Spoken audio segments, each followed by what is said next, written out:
నిద్రపోయే ముందు 11 మాటలు శివనామని చెప్పి పడుకోమని చెప్తారు. తెల్లవారి నిద్ర లేచేటప్పుడు మీరు పరమశివ భక్తులైనా సరే, మీ కులదేవత పార్వతీ పరమేశ్వరులైనా సరే, శివ శివ అంటూ లేవడాన్ని శాస్త్రం అంగీకరించదు.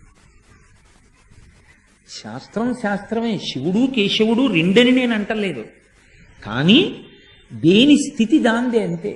నిద్ర లేచినప్పుడు మొట్టమొదట నోటి వెంట పైకి రావలసినటువంటి మాట ఏదో శాస్త్రమే నిర్ణయం చేసింది. ఇంకా వేరొక మాట ఏదీ నోటి వెంట రాకూడదు. మొట్టమొదట తెలివి రాగానే రావలసిన మాట ఒక్కటే, అది 3 మార్లు పలికి లేవాలి మనసం మించింది.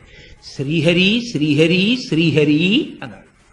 3 మాటలు శ్రీహరి అన్న నామం చెప్పి మాత్రమే లేవవలసి ఉంటుంది. అంటే జాగృతి ప్రారంభమైంది. నిద్ర లేచాడు.